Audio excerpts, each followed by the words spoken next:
Baby 222 was the winner of Squid Game Season 3, and she didn't even have to do anything. That alone makes her one of the most iconic, controversial, and symbolic victors in the history of the Squid Game series. Yes, the ending was deeply poetic and noble, but it also leaves fans wondering, what if Baby 222 was never born? Would Gi-hun have completed his legendary back-to-back championship?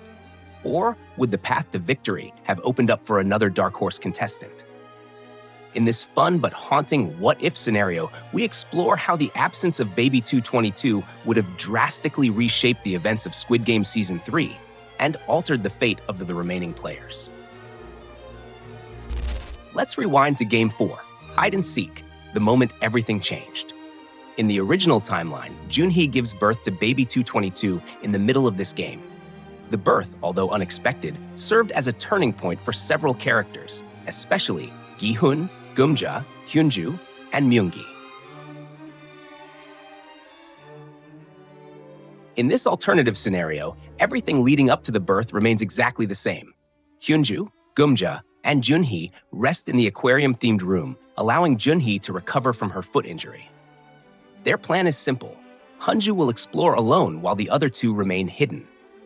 However, in the actual show, Junhee's sudden labor forces Hunju to stay, resulting in the three women facing off against player 202 together.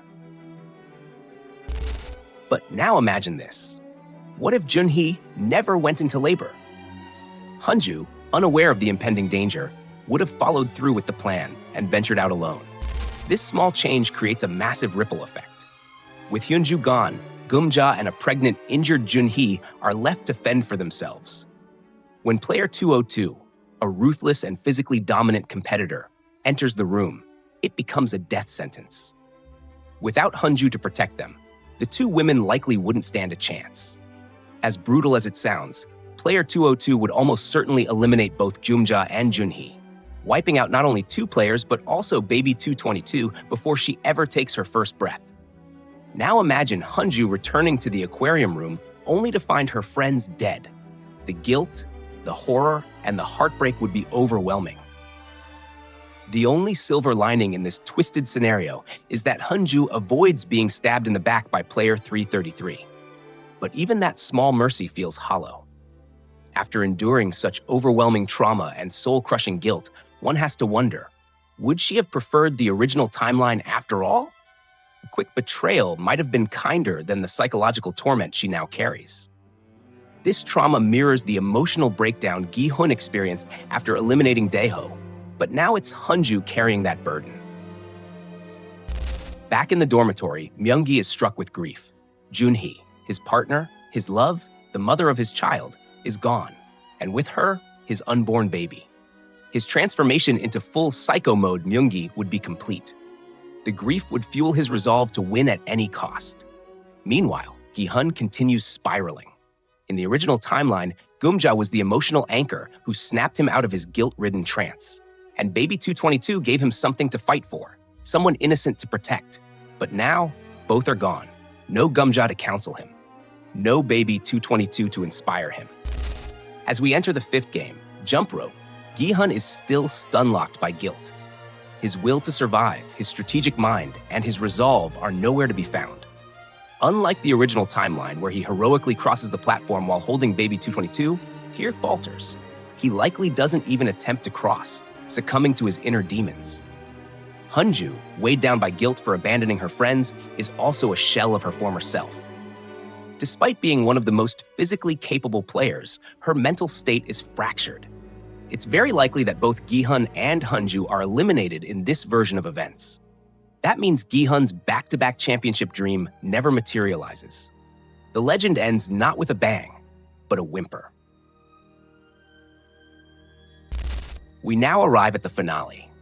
Without Gi-hun or Baby 222, the final players look very different, but three of them have had meaningful arcs throughout the series. Player 100, Min-soo, and Myung-ji.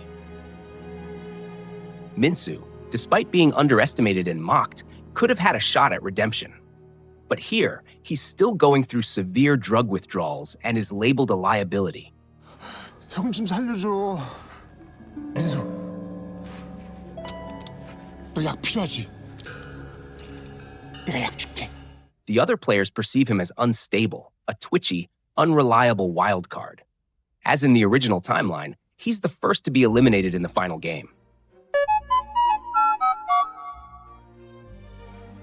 This leaves Myungji and a handful of background players who never had meaningful screen time.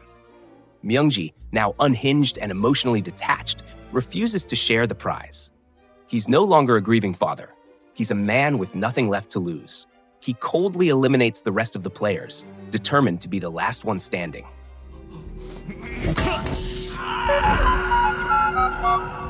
And here comes the twist. After surviving every round, enduring heartbreak, and becoming the monster he once feared, Myungji learns that the final round was never triggered. The button to begin the match was never pressed.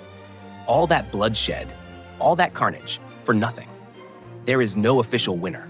Faced with two brutal choices, being gunned down by the pink guards or ending it on his own terms, Myungji channels the spirit of Gi-hun and delivers a final, chilling line. In a moment that's both ironic and heartbreaking, he looks into the camera and says, "I ain't no goddamn horse baby, soo-whoop," before leaping off the platform. He takes his fate into his own hands, denying the VIPs their spectacle, and ending the game in the only way left to him, with defiance.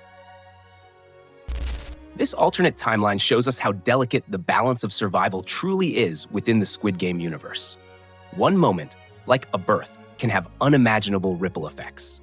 Baby 222, a silent infant, became the beating heart of Season 3. Her very existence breathed life into broken players, sparked redemptions, and altered fates. Without her, the cracks in each character's psyche deepen, and the already fragile alliances shatter. The moral of this scenario? Sometimes, the smallest life can have the biggest impact. So what do you think would have happened if Baby 222 had never been born?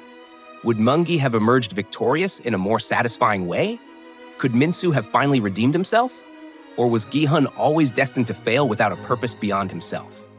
Let us know your thoughts in the comments below. Don't forget to like, subscribe, and ring that notification bell so you don't miss more mind-bending Squid Game what-if explorations.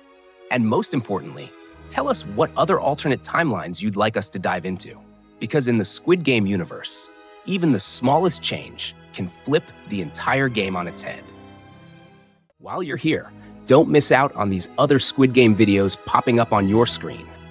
If you're hungry for more theories, breakdowns, and exclusive updates, head over to my channel and dive into the rest of my Squid Game content. Thanks for watching. Your support means the world. See you in the next one.